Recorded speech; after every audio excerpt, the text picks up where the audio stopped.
Parehong hindi dadalo sa pagdinig ng Kamara tungkol sa drug war sina dating Pangulong Rodrigo Duterte at Senator Bato de la Rosa. Sa pagdinig naman ngayong araw, sinabon ng mga kongresista ang ilang pulis na nag-operate sa Oplan Tokhang. Saksi si Jonathan Andal. Hindi sisiputin ni dating Pangulong Rodrigo Duterte ang ginagawa ngayong pagdinig ng Kamara sa madugong war on drugs ng kanyang administrasyon. Sa pahayag ng kanyang dating presidential spokesman, hindi natatakot si Duterte na harapin ang mga nag-aakusa sa kanya pero sa korte at hindi sa House investigation. Iginigit daw ni Duterte ang kanyang right against self-incrimination. Kasama si Senator Bato de la Rosa sa mga iniimbitahan ng House Committee on Human Rights. Bilang PNP chief noon, si de la Rosa ang nagpatupad ng giyera kontra droga kung saan libo-libo umano ang namatay. Pero ayon sa senador, hindi raw siya dadalo alinsunod sa payo ni Senate President Chis Escudero. Ito ko sanang pumunta pero I don't want to become the president of violating the interparliamentary courtesy.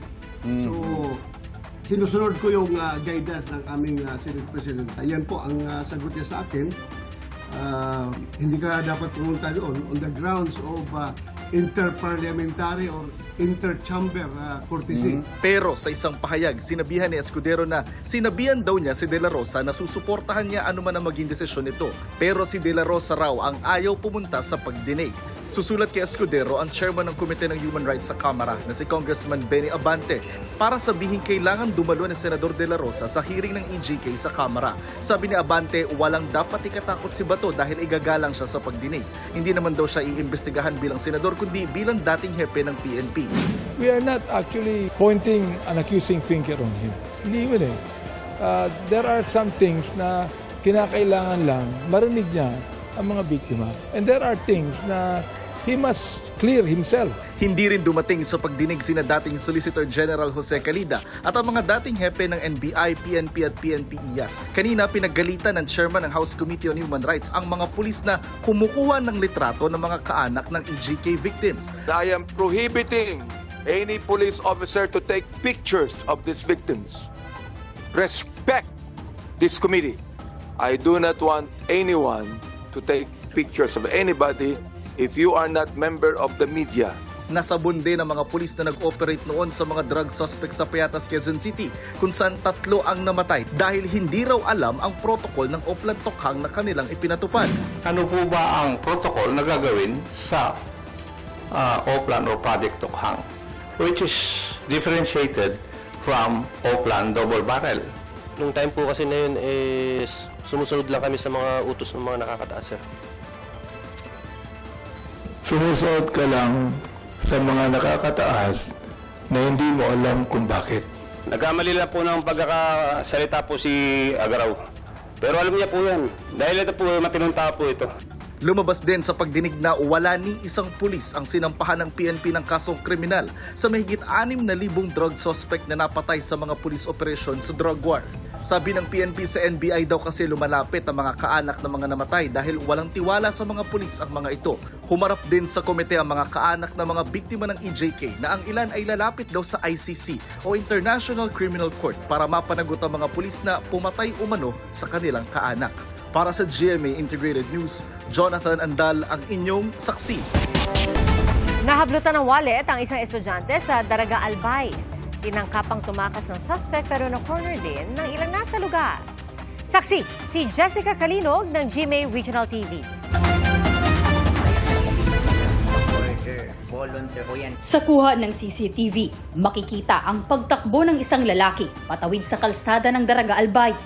Maya-maya pa, na-corner na siya ng ilang residente at mga kawani ng Public Safety Office. Ang lalaki sa video, suspect pala sa pagnanakaw sa isang estudyante. Kabulang kami.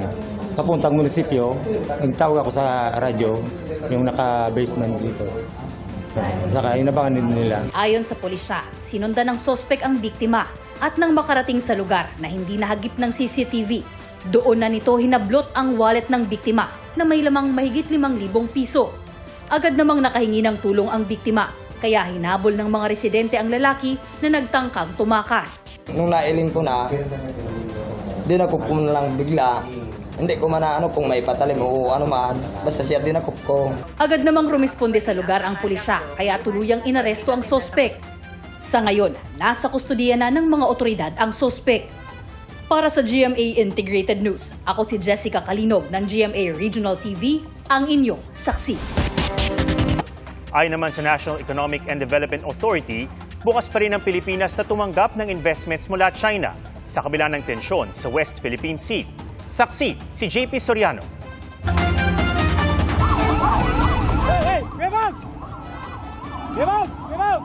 Sa gitna ng tensyon sa pagitan ng China at Pilipinas sa West Philippine Sea, ano nang nangyari sa mga proyektong pang-infrastruktura na popondohan dapat ng China?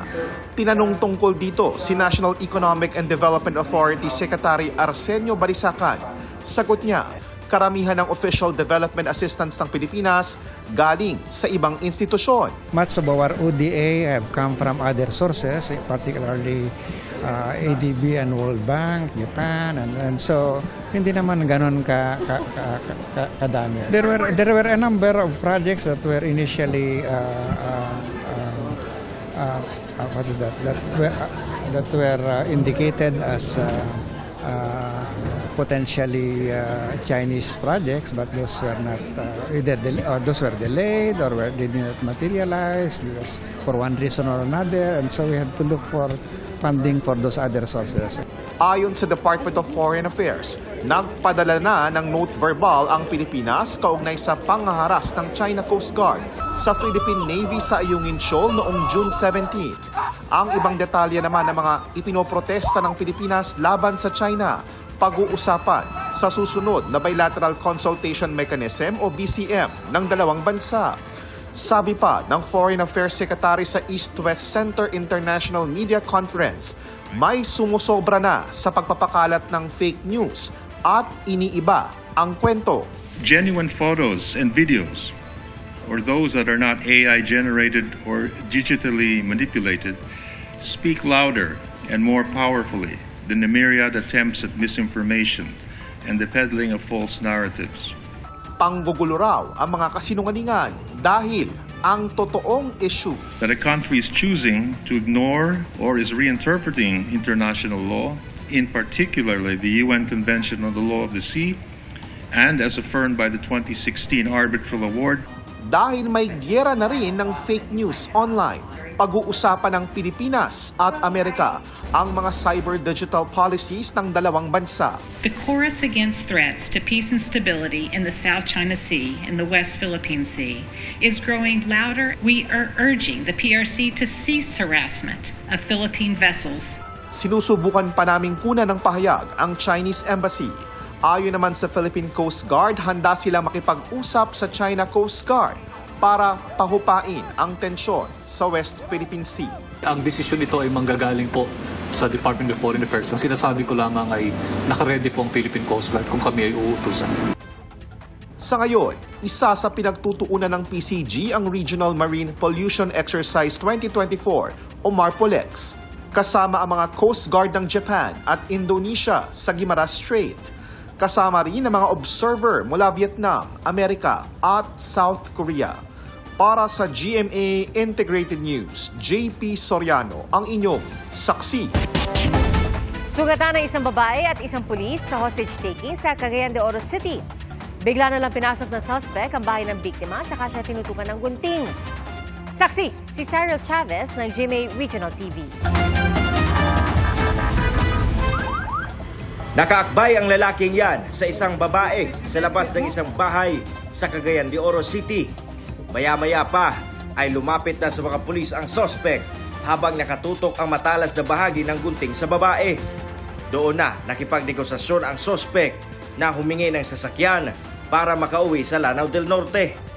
Nakumbinsi siyang sumakay sa patrol car pero di pa rin niya binibitawan ang biktima.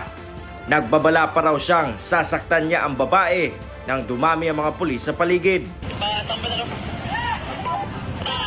Hanggang sa tuluyan ng maaresto ang suspect at nailigtas ang biktima. Ayon sa pulisya, galing pang Lanao del Norte ang suspect at naglakad lamang para makarating sa Cagayan de Oro City. Dili sila kaila base sa investigasyon sa Police Station 4 nga kini siya kalit lang misulod sa balay sa maong babae na yang biktima ug yang kuan lagi gitiunan niya og gunting.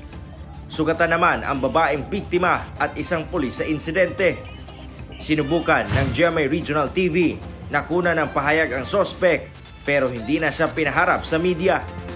Mahaharap siya sa reklamong frustrated murder. Para sa GMA Integrated News, ako si Cyril Chavez ng GMA Regional TV, ang inyong saksi. Nagsama-sama sa isang tech conference sa mahigit 200 railway professionals sa bansa. Kabilang sa mga tinalakay ang mga railway project at kahandaan sa banta ng terorismo. Saksi, si Von Aquino.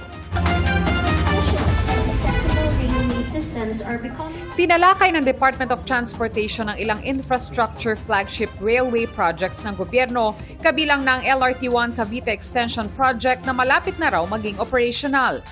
Ang MRT-7 project, 70% na ang construction progress na magkakaroon ng partial operation sa 2025.